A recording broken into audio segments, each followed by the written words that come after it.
ये जीवन बहुमूल्य जीवन है। आपको और हमको परमात्मा ने नर नारायण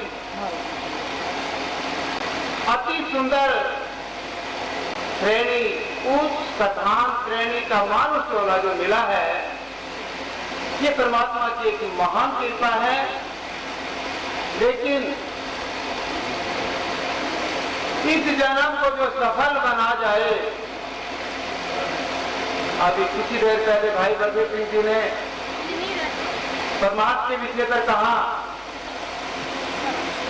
कि जो साधु हो या संत, जगत हो या भगत,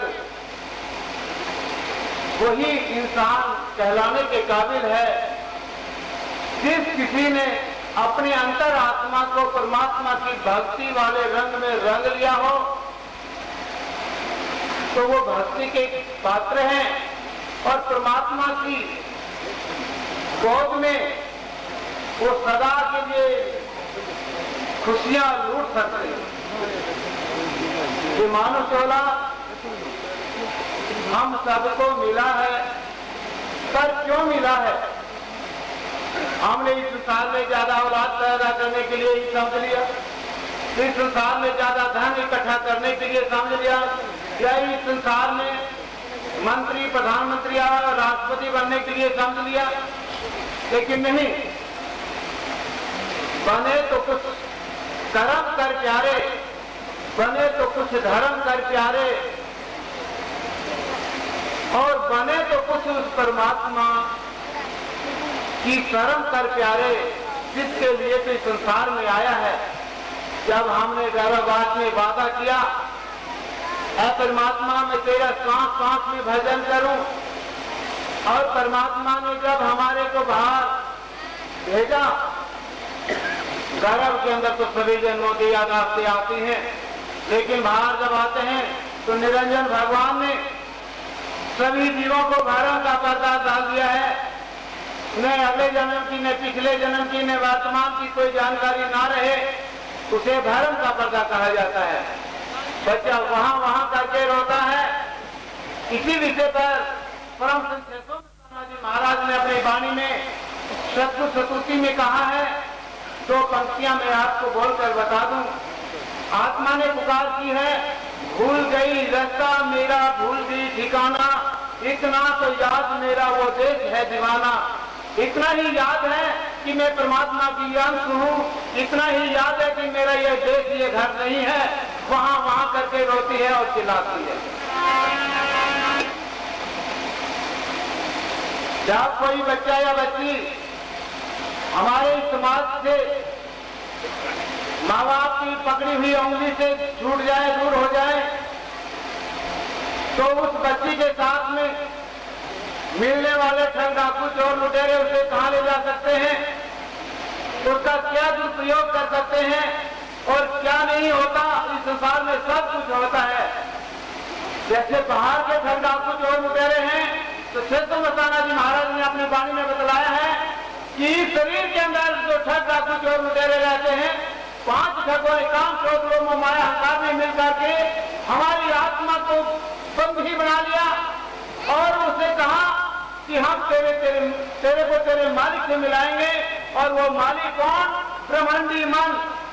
ये कहा कि तेरा मालिक है, ये तेरा परमात्मा है, तो इसकी पूजा कर। प्राचीन समय से लेकर आज से 10-20 साल पहले तक हमारी माता बहनें अपने पति का नाम लेना नहीं चाहती थी। उसका कारण ही ये रहा कि हमारी शादी तो बहन बेटे की किसी और के साथ में होने वाली थी, और हमारी शादी जबरदस्ती से कोई और ही करके ले जा रहा है। शादी में हथियार लेकर के जाते थे, शादी में बरातें उठा करके ज्यादा आदमियों को लेकर के जाते थे। उसका कारण यह था कि हम जबरदस्ती किसी के साथ में शादी करके ले आएंगे।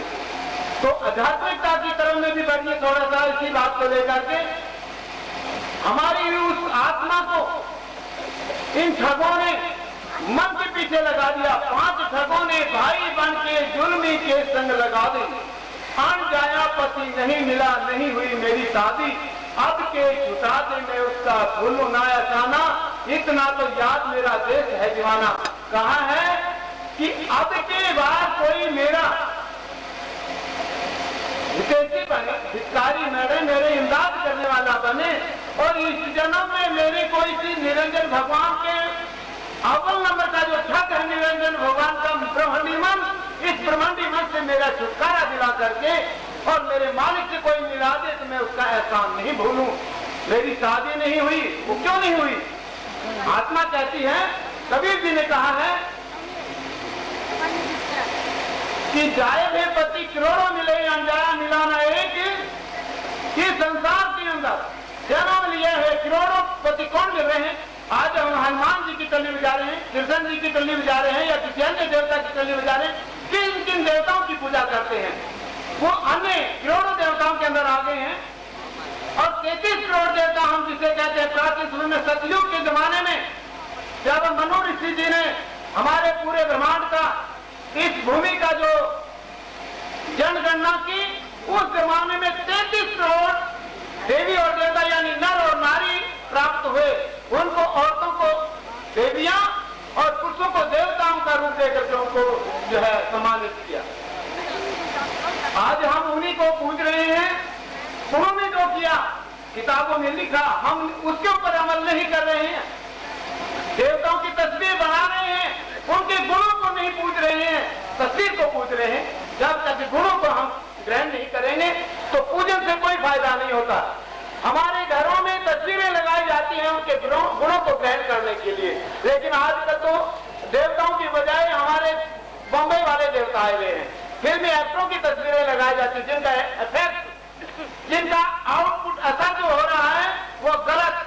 आज का जो देवता, हमने हनुमान जी की तस्वीर जो लगाई है तो हमने आने वाले समय में माता पिता ने जो औलाद पैदा करनी है वो हनुमान जी वाले गुणों को लेकर के औलाद को पैदा करे। लेकिन आज जो औलाद पैदा कर रहे हैं वो तो कोई तो जो है अमिताभ बच्चन, कोई श्रीदेवी, ललिता देवी यानी अन्य नाना प्रकार के एक्टरों को पैदा कर रहे हैं। वो गुण नहीं हमने अपनाए तो जायोड़े मिले करोड़, यानी अनजाया कौन है? पाया धरती, पाया अमृत, पाया है जो सारा, इस तीन बात को से बनाए वही गुरु हमारा, वो शब्द गुरु, शुद्ध चेला, राम गुरु, आत्म चेला, कोई बख्शा हुआ फकीर मिले, किराए दोनों का मेला, वरना पोथा पोथी, पंथा पंथी, वो कहे मेरा गुरु बना, वो कहे मेरा गुरु बना, कोई कहे मैं बड़ा, कोई कहे मैं बड़ा। लेकिन नहीं, शब्द गुरु, शुद्ध चेला, राम गुरु, आत्म चेला, कोई बख्शा हुआ फकीर मिले तो कराए दोनों का मेला। नहीं तो पोथा पंथी, पंथा पंथी नरकों में जाने के लिए गुरु आगे और चेला आगे कहीं चले गए। मैंने गुरु धारण किया, कैसा किया भाई? कैसा गुरु बनाया? हाँ जी मैंने तो गुरु बना दिया, गुरु गूंगा, गुरु बावरा। अरे गुरु गूंगा नहीं होता, गुरु बावरा नहीं होता। अगर गूंगा और बावरा गुरु होगा तो वो क्या बेड़ा पार करेगा? गुरु गूंगा में गुरु बावरा, गुरुदेव का दे, गुरु से चेला मारता जो करे गुरु की से। गुरु गूंगा बावरा नहीं होता। कहा कि मैंने, आओ बच्चा मैं तुम्हें चेला बनाता हूँ। कैसे? बाबा जी गले में एक नादी लकड़ी रखते हैं जिसे नादी का नाम दिया जाता है।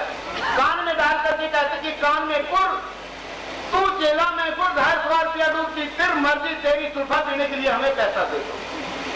भाई ऐसे गुरु भी और चेला भी, हम भी और आप भी नर्क में जाने के लिए तैयार रहेंगे। तो वो पति कौन है? परमात्मा है। भक्ति के दो ही पहलू हैं। गृहस्थ जैसा ही रूप दिया भक्ति मार्ग में भी, जैसे हमारी माता बहनें अपने पति को ही अगर परमात्मा समझ लें तो कहीं बाहर पूजन करने की आवश्यकता नहीं है।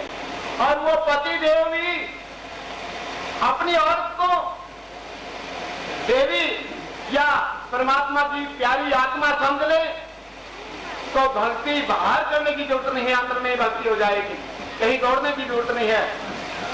लेकिन हमारी माता बहनें भक्ति करने की बजाय अपने पति को परमात्मा समझने की बजाय उसे कहते हैं तू राक्षस है, तू बहुत बुरा है, तू मर जाए तो मैं किसी और की चूड़ी पहन लूं।